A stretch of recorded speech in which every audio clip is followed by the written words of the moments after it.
Queridos vecinos y vecinas de San Javier, desde el Grupo Socialista en San Javier tenemos la oportunidad en estas elecciones de mayo de 2015 de situar a nuestro pueblo en el siglo XXI y para ello adoptaremos medidas con las cuales se reduzca de modo drástico el desempleo en nuestro pueblo.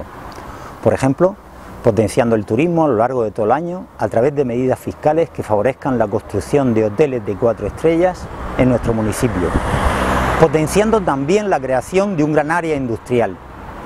No olvidemos que los pueblos y ciudades que menos desempleo tienen son aquellos que han desarrollado en su suelo áreas industriales diversificadas.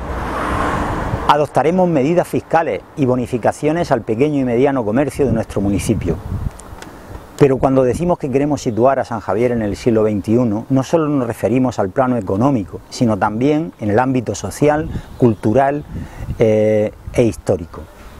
Aún tenemos, desgraciadamente, en nuestro pueblo algunas calles que hacen alusión a la dictadura de Franco. Por ejemplo, esta donde nos encontramos, la avenida Francisco Franco. Algo que no solo vulnera la legislación española, sino que sorprende a cualquier ciudadano que nos visita.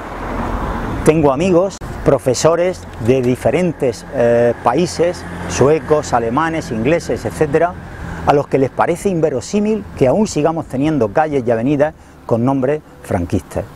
En Alemania o en Italia, por ejemplo, es imposible encontrarse con una calle, avenida o monumento que aluda a Hitler o a Mussolini, a la etapa nazi o a la etapa fascista respectivamente. Esto no quiere decir que en esos países no se estudie la historia, al contrario, se estudia precisamente para no volver a repetirla.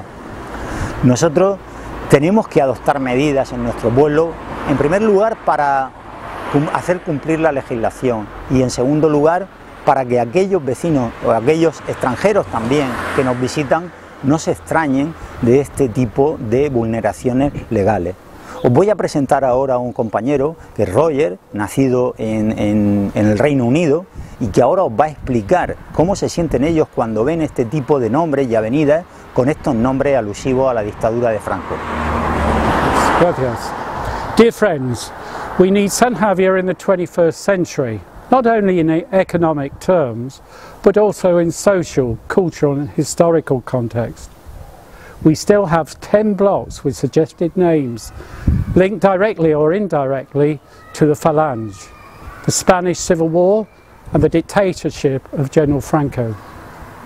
For example, where we are now, the Avenida Francisco Franco, which not only violates the Spanish legislation, it surprises many tourists visiting this and forming a negative impact for our economy.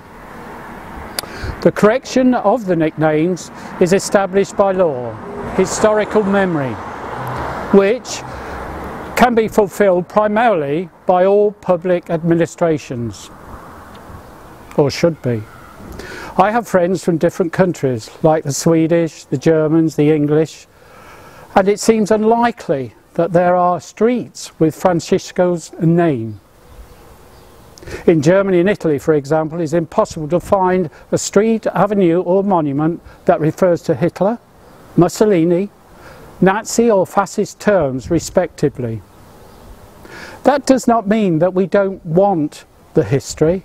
On the contrary, it is taught and studied in the schools so as not to repeat past mistakes. Therefore, one of the measures that we will take will be the change of the streets that exist, alluding to the Spanish dictator. The remaining streets will be made with the help, the names will be made with the help and the cooperation of all affected residents, who will contribute to proposals and suggestions of alternative names, doing it gradually and with minimal harm to the residents. Thank you. Muy bien. Thank you.